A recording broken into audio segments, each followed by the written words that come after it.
जय श्री हरि विष्णु, जय माँ लक्ष्मी। अक्षय तृतीया की आप सभी को हार्दिक शुभकामनाएं। वैशाख माह की शुक्ल पक्ष की तृतीया तिथि को अक्षय तृतीया मनाई जाती है, यानी कि आज अक्षय तृतीया का व्रत है। अक्षय तृतीया पर खरीदारी के साथ दान पुण्य का विशेष महत्व है। इस दिन कई लोग सोना या चांदी खरीदते हैं। मान्यता के अनुसार अक्षय तृतीया पर किए गए पुण्य कार्यों जैसे जप, तप, यज्ञ, पितृतर्पण, दान पुण्य आदि का फल जीवन भर बना रहता है। यही कारण है कि इसे अक्षय तृतीया के नाम से जाना जाता है। इस दिन सूर्य और चंद्रमा दोनों ही अपनी उच्च राशि में स्थित होते हैं। दोनों की सम्मिलित कृपा का फल अक्षय हो जाता है। अक्षय का अर्थ है जिसका अक्षय न हो। माना जाता है कि इस तिथि को किए गए कार्यों के परिणाम का अक्षय नहीं होता है। इसी दिन भगवान परशुराम, नर नारायण और हयग्रीव का अवतार हुआ था। इसी दिन से बद्रीनाथ के कपाट खुलते हैं और केवल इसी दिन वृंदावन में भगवान बांके बिहारी जी के चरणों के दर्शन भी होते हैं। अक्षय तृतीया के दिन व्रत रखने से माँ लक्ष्मी और भगवान विष्णु की कृपा प्राप्त होती है। इस दिन व्रत और कथा का पाठ करने से व्यक्ति को ऐसा पुण्य प्राप्त होता है जो जन्म जन्मांतर तक बना रहता है। तो आइए अक्षय तृतीया व्रत की संपूर्ण कथा को पढ़ते हैं, जिसे आप ध्यान पूर्वक सुनिएगा।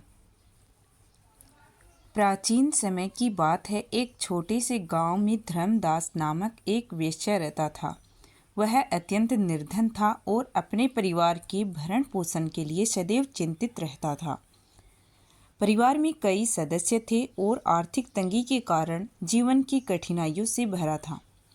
किंतु धर्मदास का हृदय धार्मिक प्रवृत्ति वाला था। वह सच्चे मन से देवताओं और ब्राह्मणों की सेवा करता था, सदा सदाचार और धर्म का पालन करता था।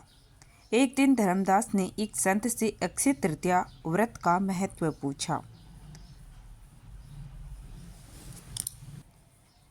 संत ने बताया कि इस दिन पूजा, व्रत और दान का फल अक्षय होता है। यह सुनकर धर्मदास ने निश्चय किया कि वह इस पावन पर्व को विधि पूर्वक मनाएगा।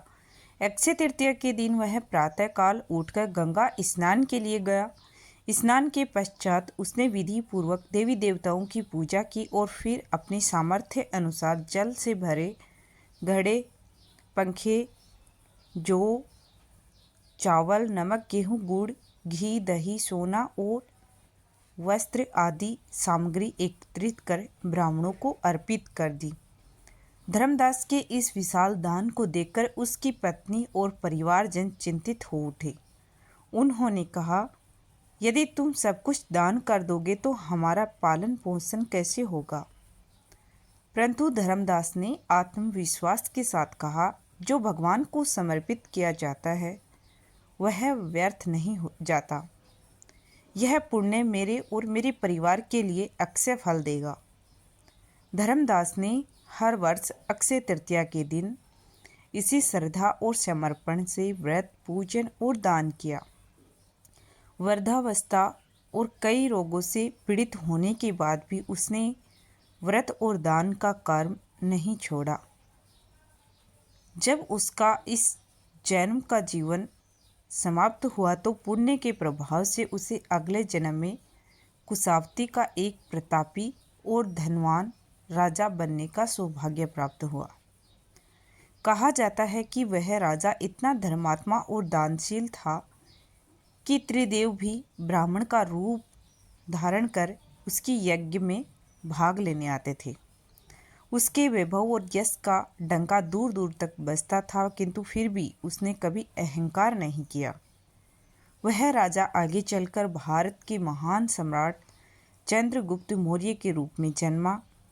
इस प्रकार जैसे धर्मदास को अक्षय तृतीया व्रत के पुण्य से परम वैभव की प्राप्ति हुई, वैसे ही जो भी भक्त इस व्रत को श्रद्धापूर्वक करते हैं, इस कथा को श्रद्धा से सुनते हैं और विधिवत पूजा व दान करता है, उसे भी अक्षय पुण्य, यश, समृद्धि और भगवान की कृपा प्राप्त होती है। तो मुझे आपसे उम्मीद है कि आपको अक्षय तृतीया व्रत की यह कथा अच्छी लगी होगी। कथा अच्छी लगी हो तो कमेंट बॉक्स में जय श्री हरि विष्णु, जय माँ लक्ष्मी जरूर लिखिएगा। व्रत विधि और कथा चैनल को सब्सक्राइब कर लीजिए ताकि आपको ऐसी ही जानकारियाँ उपलब्ध होती रहे।